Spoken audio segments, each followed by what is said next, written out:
जय श्री कृष्णा, राधे राधे। नमस्कार दोस्तों, जय श्री कृष्णा दोस्तों। आज की ये अनमोल जानकारी आपके लिए बुढ़ापे में बहुत ही काम आने वाली है। जी हाँ मित्रों, इस वीडियो के माध्यम में आप जान पाएंगे कि घर में पुत्र वधू आने के बाद तो उस समय आपको आपके घर में कैसे रहना चाहिए।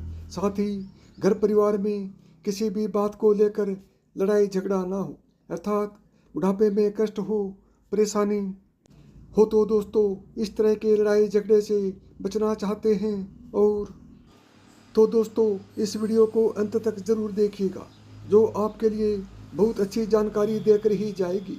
दोस्तों, वीडियो शुरू करने से पहले आप सभी से हाथ जोड़कर निवेदन है, वीडियो अगर पसंद आए तो प्लीज़ वीडियो को एक लाइक ज़रूर करें और कमेंट में जय माँ लक्ष्मी अवश्य लिखें।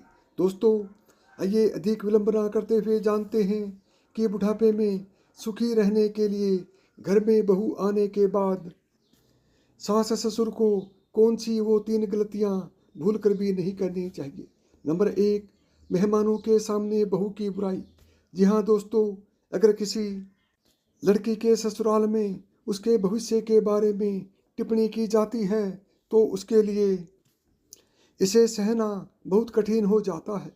इसी के साथ यह भी बड़ी शर्मिंदगी का सवाल है, लेकिन कई सासें इस मामले का ध्यान नहीं रखती और कभी कभी मेहमानों के सामने ही उसके बारे में बुरा कहती हैं। साथ ही बहू की तारीफ करना ना भूलें। शायद ही कोई ऐसा इंसान होगा जिसे अपनी तारीफ सुनना अच्छा नहीं लगता होगा। आपको भी अपनी बहू की तारीफ करनी चाहिए। हो सकता है कि आप पीठ पीछे बहू की तारीफ करते हों, लेकिन उसके सामने कुछ नहीं कहते हो या उसकी कमियां गिनाते हो, तो आपको अपनी यह आदत और सोच बदलनी चाहिए। जब आप छोटे छोटे कामों या बातों के लिए अपनी बहू के सामने उसकी तारीफ करेंगे तो उसे अच्छा लगेगा और उसका विश्वास भी बढ़ेगा, उसे अपनी कद्र का एहसास होगा। नंबर 2, दूसरे की बहू की तारीफ। दोस्तों, किसी भी बहू के लिए यह आसान नहीं होता कि वह पूरे दिन घरेलू काम करने के बाद उसके ससुराल और ससुर को किसी और की बहू की प्रशंसा करते रहना। सास और ससुर को समझना चाहिए कि प्रत्येक व्यक्ति एक समान नहीं है, हर किसी की अपनी विशेषताएं हैं। यदि आपको लगता है कि आपकी बहू का काम आपको पसंद नहीं है तो आप उसे प्यार से समझा सकते हैं दोस्तों, लेकिन ऐसा कभी ना कहें कि उसकी बहू को देखा है वह सबकी कितनी सेवा करती है, कभी किसी से कुछ नहीं कहती और मुस्कुराते हुए सभी काम करती है। इस तरह की बातें अक्सर एक बहू को ससुराल में सुनने को मिलती है।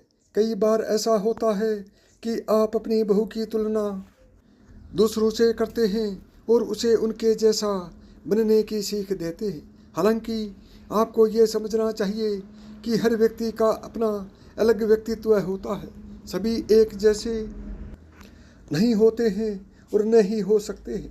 आपको अपनी बहू को उसकी अच्छाइयों और कमियों के साथ स्वीकार करना चाहिए। जब आप उसकी तुलना किसी और से करते हैं तो जाने अनजाने में आप उसे ठेस पहुंचाते हैं। नंबर 3, परिवार की बातें छुपाना। विवाह के बाद ससुराल को लड़की का घर माना जाता है, लेकिन वास्तविकता में कई जगहों पर उसे ऐसा महसूस किया जाता है कि वह एक अजनबी है। बहुत से ससुराल वाले ये गलती करते हैं कि उससे घरेलू मामलों को छुपाया जाता है या उससे झूठ बोला जाता है। इस प्रकार की स्थिति में जिस दिन लड़की को इस सत्य का पता चलता है उस दिन ससुराल की नफरत करना शुरू हो जाता है। साथ ही उसे आज़ादी दे। इस दुनिया में हर किसी को अपनी आज़ादी प्यारी है। अधिकतर लड़कियां इस बात को लेकर चिंतित रहती हैं कि शादी के बाद उनकी आज़ादी छिन जाएगी और उन पर तमाम तरह की बंदिश लगा दी जाएगी। शादी के बाद वह अपने इसी डर के साथ ससुराल में कदम रखती है और खुलकर किसी से कुछ नहीं कह पाती। उनके इस डर को दूर करने में ससुराल वालों की अहम भूमिका होनी चाहिए। आपको चाहिए कि जब आपके घर में बहू आए तो आप उस पर बंदिशें न लगाएं, चाहे वह पहनावे को लेकर हो, घर से बाहर जाने को लेकर या उसके करियर को लेकर। आपको उसे आज़ादी देनी चाहिए। आपको उसे विश्वास दिलाना चाहिए कि जिस तरह से वह अपने मायके में आज़ाद थी, उसी तरह ससुराल में भी वह आज़ाद ही है। यदि आपको मेरी बताई हुई बातें पसंद आई हों तो वीडियो को लाइक करें, ज़्यादा से ज़्यादा दोस्तों में शेयर करें।